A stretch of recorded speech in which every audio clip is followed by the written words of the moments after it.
kalau lagi ada pengajaran jangan buka laptop ya, tutup Pak, layarnya tutup. Oke, terima kasih.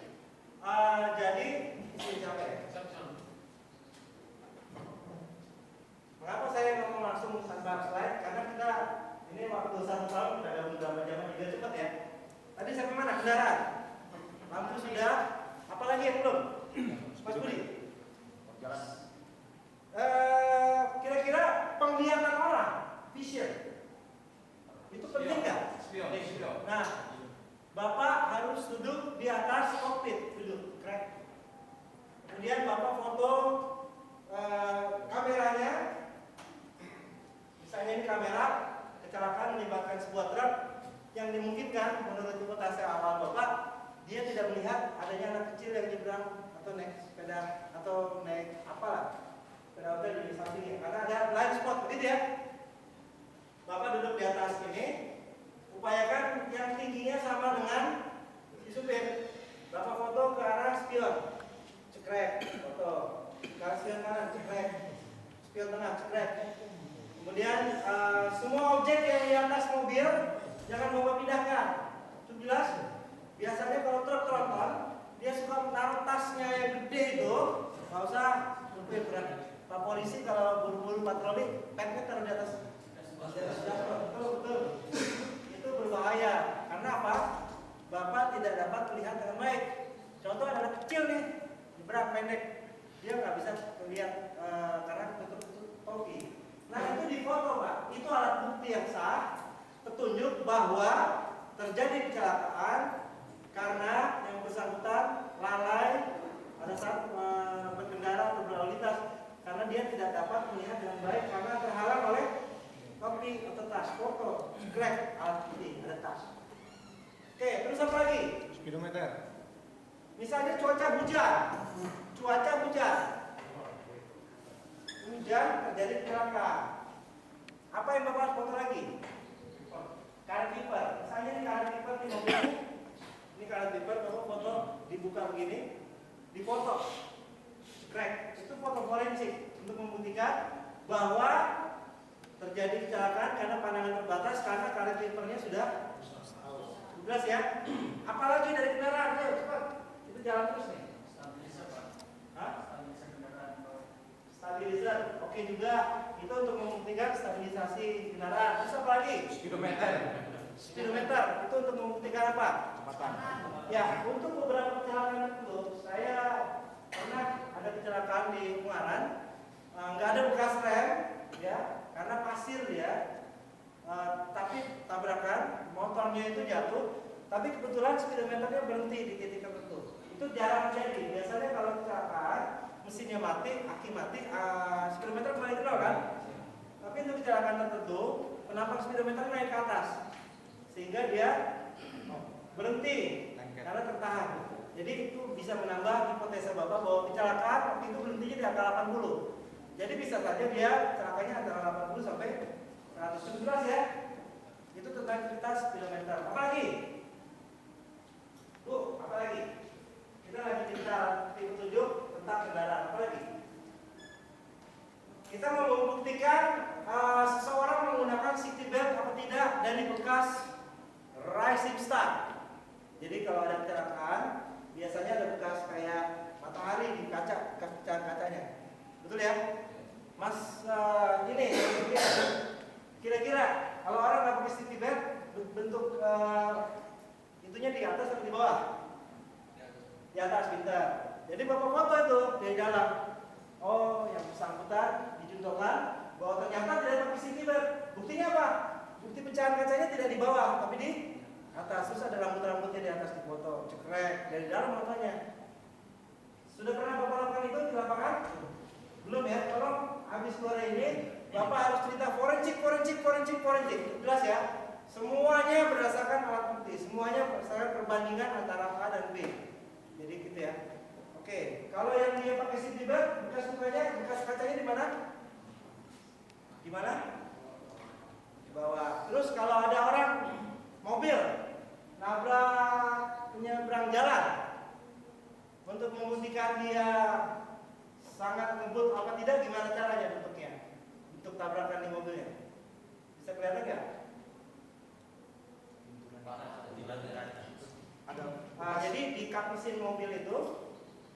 bisa Bapak lihat kan ya, ada bekas ini ya, penyok apa. Nah itu untuk masalah kecepatan tidak bisa jadi patokan, tapi minimal bisa jadi asumsi bahwa dia sangat cepat atau tidak. Intinya kalau dia pelan, tidak terlalu cepat, mungkin hanya dikapusin aja. Tapi kalau kecepatannya tinggi, dia terlompat sampai ke atapnya mungkin. Begitu ya gambarannya. Oke, terus apa lagi? Polisi Pak yang tadi Pak untuk pecahan kaca, rising star tadi. Itu Bukan pecahan kaca, jadi masih di kaca, tapi ada bekas bentuknya seperti kayak matahari gitu, tahu ya? Pernah lihat ya? Lagi di ini windshield apa sih? Kaca depan. Oh, ada hubungannya dengan safety belt. Pintar. Jadi saya jelaskan di sini. Apa hubungannya Pak? Orang nggak pakai safety belt sama pecahan kaca di depan. Jadi manakala dia mau menggunakan safety belt, di dalam fisika ada namanya hukum Newton ya, ada namanya inersia.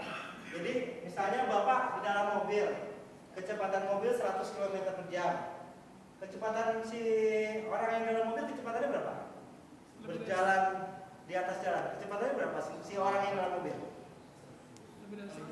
Tetap 100 lah. Mobil 100, Bapak di dalam 100. Mana kalau dia berusaha, dia ngerem, hukum fisika mengatakan, hukum Newton, bahwa dia akan tetap mempertahankan kecepatannya. Jadi mengapa sangat berbahaya Bapak menyimpan misalnya tongkat polisi, durian di belakang sana, bukan di bagasi. Karena apa? Begitu terjadi bertabrakan, dia berhenti total kan?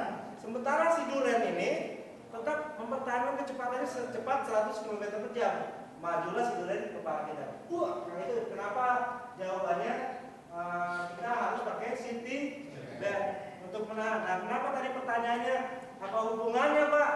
Gak pakai safety belt sama kaca. Jadi kalau nggak pakai safety belt, pasti dia terlempar kan pada dia secepat 100 km per jam, betul? Nah, dia akan terlempar dua ininya di atas.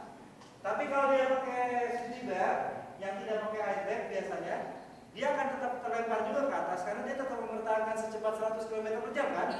Tapi karena ketahan safety belt, dia cuma di bawah.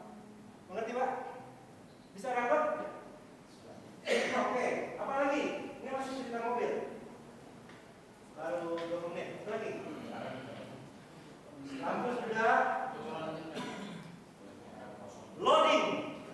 Nah, jadi loading. Utamanya kendaraan penumpang dan kendaraan apa? Alat pemuat barang. Jadi alat bukti petunjuk tentang kaitannya dengan muatan berpengaruh terhadap kecelakaan itu kenapa? Pak Triwayu. Kita cerita bukan overloading, overdimension. Overdimension itu kan biasa ada truk yang seyokianya misalnya truk dia hanya boleh bawa segini, dia bawanya segini. Apa pengaruhnya terhadap kecelakaan? Oke, cukup. Yang lain?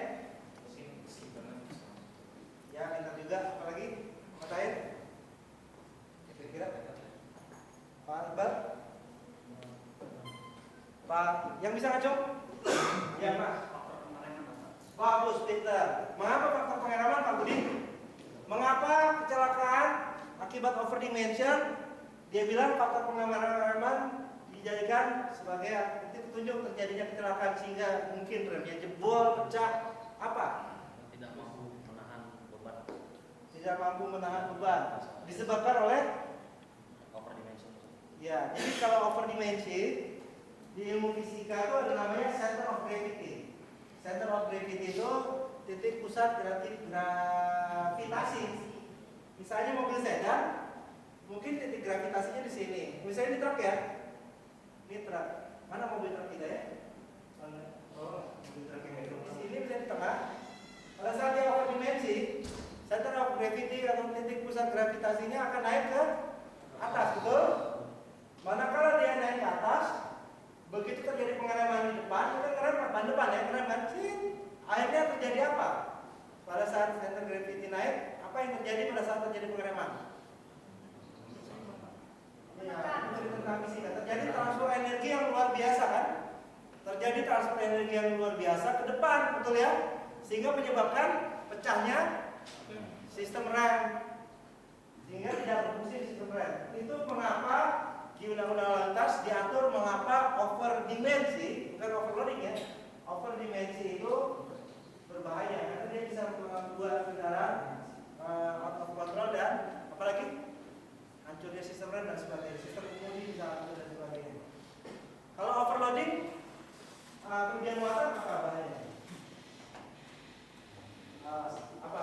Nah, ini. Dia kerugian muatan. Bahayanya buat si mobil apa? Substansinya. Ya, suspensi berpengaruh juga nanti pusat gravitasi jadi turun. Kemudian pada saat dia maju, misalnya maju 100 km per jam, dia akan juga ada menambah daya dorong dia untuk momentum untuk nabrak ya. Yang harusnya dia bisa ngerem, tapi karena muatannya ini berpengaruh juga. Oke, dari kendaraan jelas sekarang faktor jalan. Nggak usah dicatat ya, semuanya masukin dalam kepala.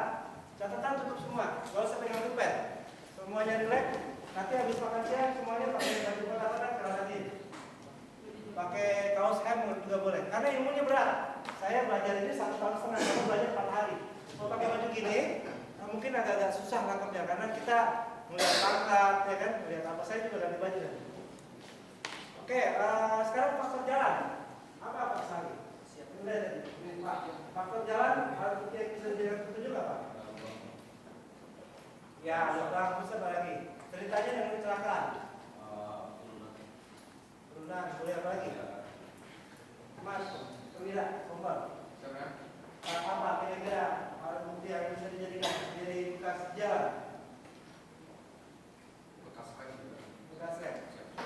Bekas rem. Oke, itu untuk membuktikan berapa kecepatan sebelum tabrakan. Terus apa lagi? Jadi saya jelaskan di sini karena mungkin Bapak baru dengar bahwa bekas rem itu ternyata berbeda-beda. Nanti saya akan tunjukkan gambar ya. Kalau rem blokir yang itu garisnya tebal hitam. Dia ada garis-garisnya. Bunga ban kan kadang ada yang begini, bentuknya begini kan, ada yang buat air masuk ya kan. Dia pasti ada seperti sisir. Itu lurus, itu namanya braking mark bekas rem. Dia bisa diukur kecepatan sebelum tabrakan pakai rumus antara 2 rem. Terus kalau ada bekas rem bentuknya mirip begini, terus ada garis-garis begini, kayak sisir. Dia bentuknya mirip. Nah itu namanya bekas rem drifting. Bahasa Indonesianya dia bukan ngerem, jangan salah. Kalau Bapak mengukur bekas drifting untuk kecepatan dengan akar 2S, salah rumus. Nanti Bapak akan diajarkan oleh Pak Daniel bagaimana rumus fisikanya menghitung bekas rem yang rem blokir, ya. Itu ada rumusnya. Terus kalau drifting ada rumusnya lagi. Itu jadi Bapak di sini harus mengenal bekas-bekas rem sehingga Bapak tidak salah dalam membuat hipotesa dan menghitung berapa kecepatan sebelum tabrakan. Nah, itu drifting. Terus ada bekas rem lagi, bentuknya kayak begini. Gambar aja ya. Nanti Bapak diajarin marking, cara marking begini ya. Nah, ini nanti buat disilek kemarin ya. Nah, ini untuk cara mengukur bekas rem, Bapak juga harus kayak cara begini. Dilihat misalnya bekas rem, tapi ada sebelum dia menghitam tuh ada bekas goresan kerikil atau ban. Itu dimasukin dalam penghitungan Bapak. Terus kalau drifting bentuknya begini. Nah, bentuknya ada seperti ini. Sisir-sisir begini. Pernah lihat Pak? Ini bukan bekas rem. Kalau yang ini bekas rem, kalau yang ini rem blokir, ini rumusnya akar 2S. Yang ini rumusnya ada lagi. Dia jangan pakai rumus ini, salah itu nanti. Ini drifting. Terus kalau ada bekas lagi kayak gini. Bentuknya nggak berat-berat. Ini bukan bekas rem. Kalau bentuknya nggak berat-berat kayak gini, ini namanya bekas ban pecah. Ya, jadi nanti bisa kelihatan apakah kecelakaan itu terjadi karena memang kecelakaan atau karena bunuh diri. Bisa saja dia sudah tahu bahwa ban pecah, tapi dia tetap maju jalannya, memajukan kendaraan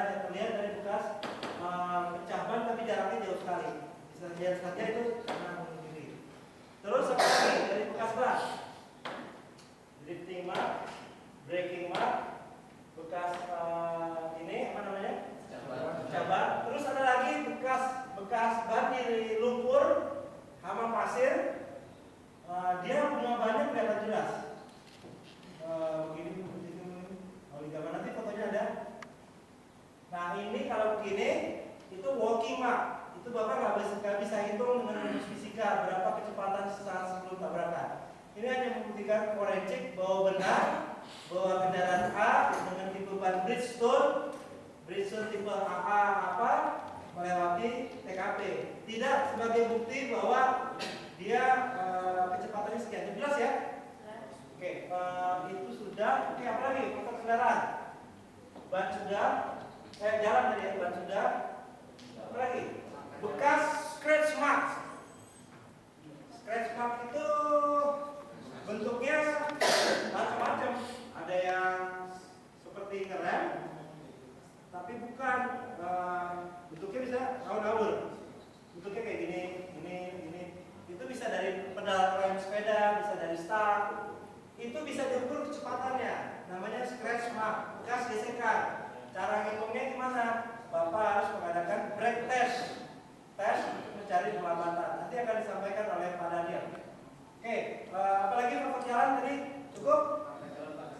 Marka jalan. Oke, pintar. Jadi Bapak harus lihat di jalan apakah di sana ada marka jalan terputus-putus atau tidak. Itu untuk membuktikan dicontohkan di dalam undang-undang pada saat materi dipersangkakan, apakah beliau melintas melanggar marka yang terputus atau tidak dan seterusnya. Jelas ya? Apalagi marka sudah. Oke, rambu-rambu. Tolong dicek, apalagi kalau ada lampu menonjol, rambu-rambu kecepatan rencana. Apakah 50 km per jam? Apakah 80 km per jam? Dan seterusnya.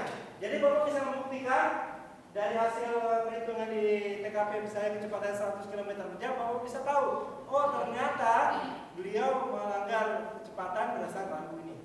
Nah pertanyaannya, bagaimana kalau ada jalan yang tidak ada lampunya? Bagaimana membuktikan? Pak Iqbal,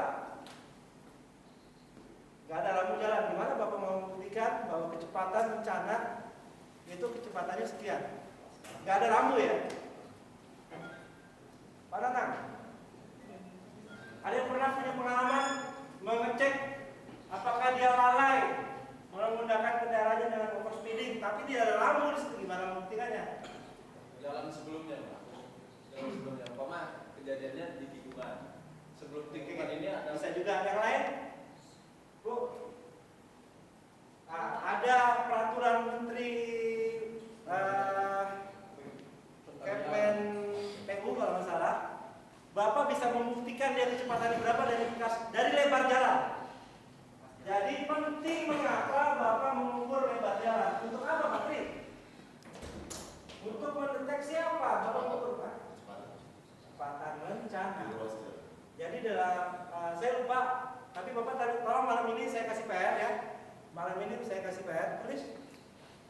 Tugas Bapak mencari peraturan Menteri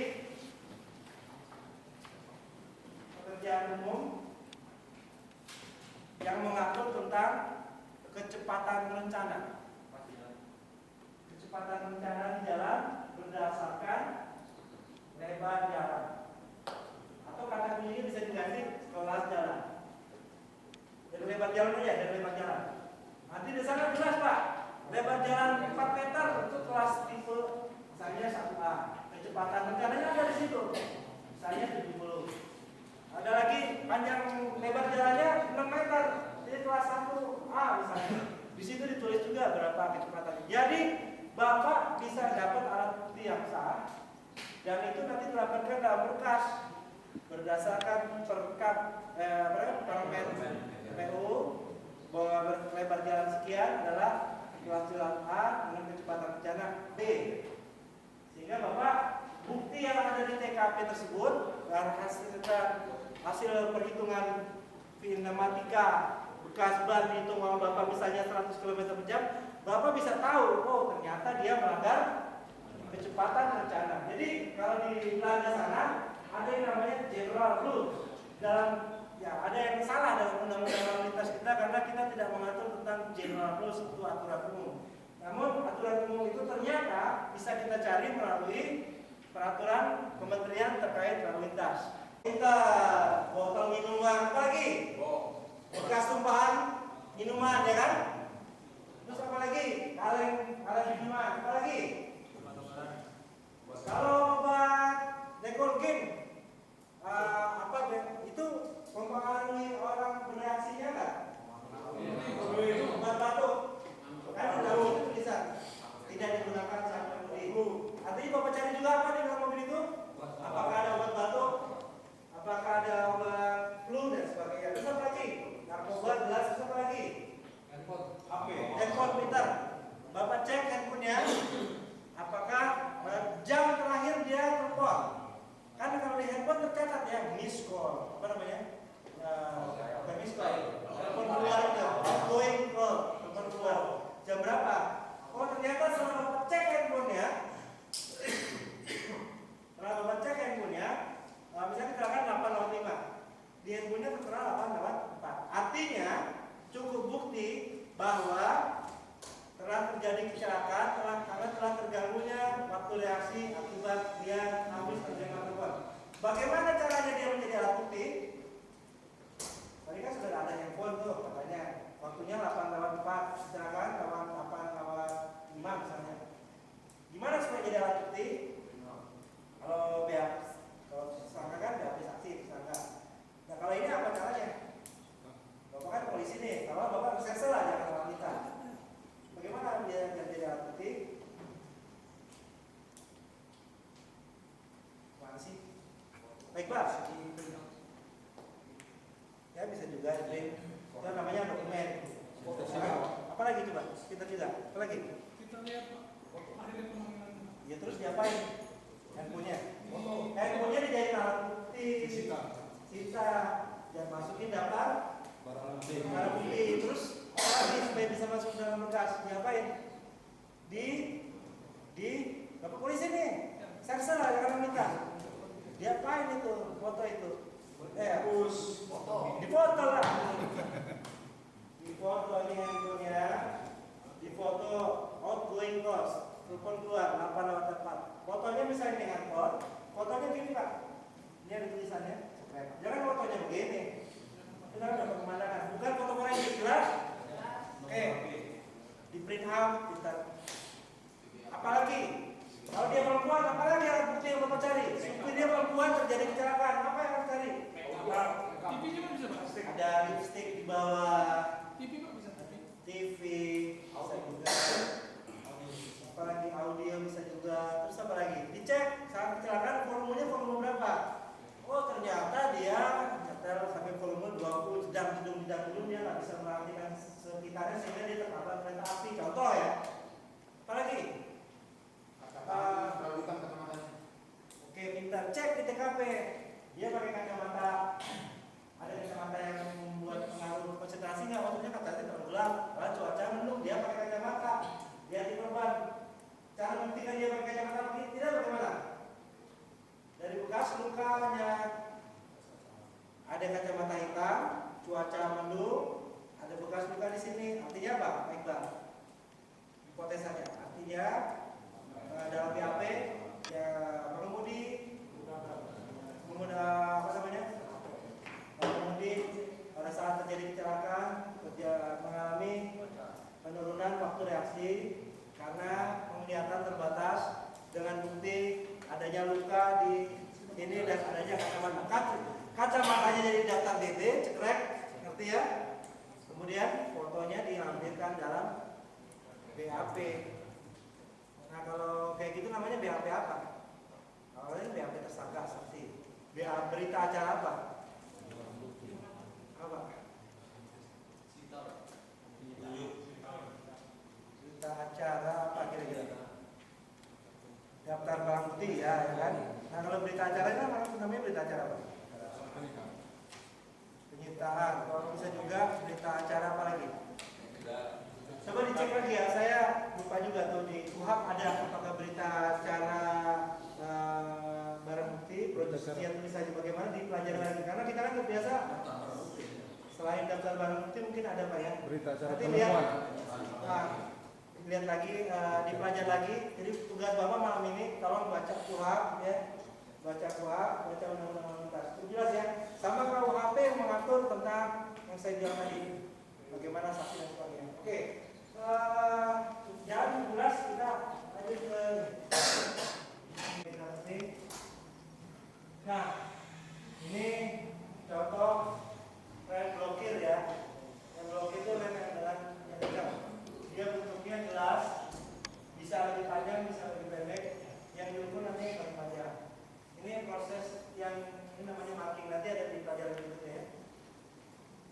Ini foto forensik TAA ya. Ini foto forensik kecelakaan dengan metode TAA. Jadi foto-foto ini yang dijadikan sebagai alat bukti petunjuk di dalam administrasi penyidikan Bapak. Ada berita acara tersangka, saksi, ada berita acara fotografi forensik. Tolong dipelajari lagi tentang ketentuan UHAP bagaimana sehingga alat bukti ini bisa jadi alat bukti petunjuk. Apakah ada kata-kata pro justisia di atasnya? Ada kan ya? Nama ininya pro justisia dan seterusnya. Nah, jadi kalau di TA ini sangat dipentingkan adanya rekonstruksi kecelakaan. Rekonstruksi kecelakaan sebelum yang 3 dimensi ya. Rekonstruksi kecelakaan yang manual. Jadi misalnya ada kecelakaan antara mobil A sama mobil B. Itu didekatkan dengan kendaraan tersebut ya, pakai derek. Kalau lakanya sangat menonjol ya, karena di Indonesia kan harus padat ya kan.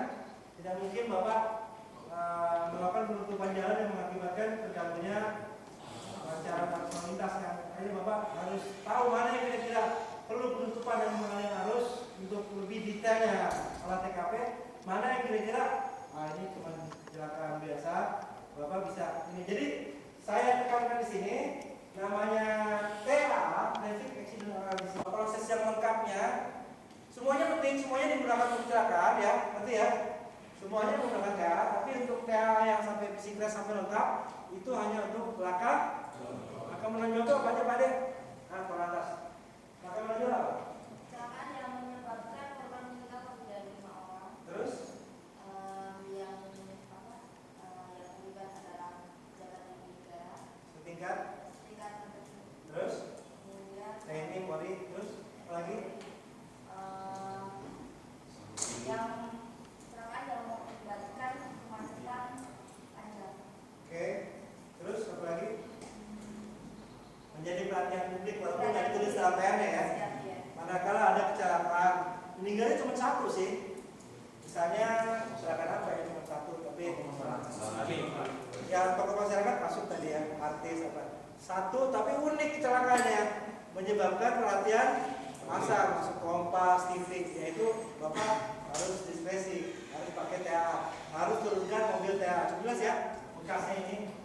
Nanti Bapak bisa ukur pakai mouse, ditarik mouse nanti keluar berapa milimeter, berapa senti, kemudian nanti dicocokkan sama ban ini. Apakah benar atau tidak? Jangan-jangan bekasannya ini ternyata buat mobil yang lain ya, bisa saja ya.